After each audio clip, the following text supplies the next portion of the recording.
the cooperation of the State Department and so forth. Also, obviously, she's a global second figure in line now for the presidency. Yes. You don't go around advertising that she's going to go. But those events become very she's public. She's going to a dangerous place. Part of it, according to the itinerary that the president indicated. But typically, we do get reporting once the delegations are on the ground, and these do happen almost always when there are recesses or federal holidays. So the White House would have access to knowing that because of the military aircraft. And they found an opportunity, and they exercised it. And the public can judge whether they think this is an appropriate kind of tit for tat, or if the public can judge what they think of this move. You know, back in 2016, covering Donald Trump, there was a lot of talk that there's just no way he would ever win, blah, blah, blah. But if he did win, it would be complete and utter chaos. It would be complete and utter chaos. Government would not work. It wouldn't work. Donald Trump has no idea what he's doing. Yeah, well, he's brought the same. This has come to pass. We're living through that. But I would also add another point is that I've long thought that the goal of the Russians, right, and this is not disconnected from the Russian story. The goal of the Russians, if you read Malcolm Nance's book, The Plot to Destroy Democracy, their goal was to destabilize the West and to sow chaos in the American government. Anybody watching TV would agree that that is exactly what's happening right now. It's Operation Chaos with a K. He's bringing the management skills he brought to Atlantic City to the United States government. It kind of leads directly into your column from was it today that you wrote that? Yeah, I mean, we have a column about Brexit and about the U.S. and. Yeah.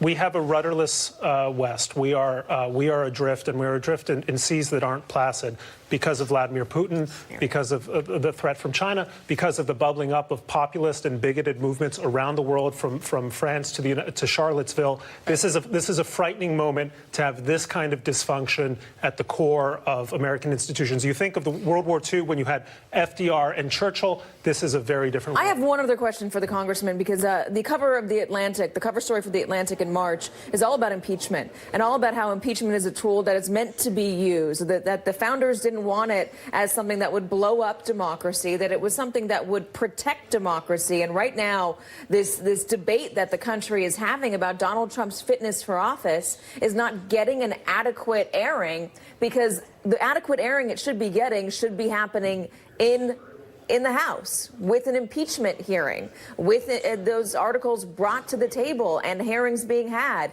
Not necessarily that it would take the president out of office, but it would establish a baseline for what is acceptable for a president and what is not. Of that. I don't know if it'll come to that, because there's so much riding on the investigation that Mr. Mueller is completing. Is it all about the investigation, though? I mean, let's talk about his conduct in office, the way he speaks about people, the way he targets individual Americans. He's intimidating witnesses. He's calling African nations S-hole countries. He's blowing up alliances. He's taking the notes away from an interpreter. I mean, the list goes on and on and on and on. I mean, what more does the House need in order to debate fitness for office? Well, those are all obviously behaviors that are completely outside of the norms of common decency, let alone the presidency of the United States. But I do think the weight of the Mueller report is something that we ought to consider. But I want to say one more thing. There is a constitutional way, a constitutional provision to correct a rogue presidency short of impeachment. And it is for Article 1 to operationalize, for the people who are elected to the House and the Senate to simply do the jobs that the framers expected of them.